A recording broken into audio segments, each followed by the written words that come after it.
আল্লাহর এক বান্দা বাজারে গিয়ে 100 টাকার একটা নোট দিয়েছে দোকানদারকে। দোকানদার টাকাটা নিয়ে ওলট পালট করে বলছে এটা অচল, চলে না, নিয়ে যান, অন্য সময় দিয়ে যাবেন।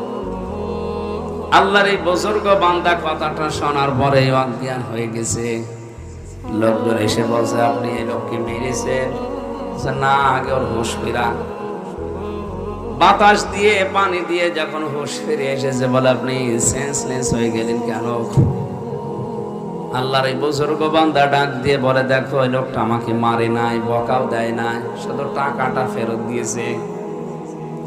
আমি চিন্তা করলাম ওই সময় আমারও তো একটা 100 টাকার নোট আছে, তার নাম হায়াত। তার নাম কি?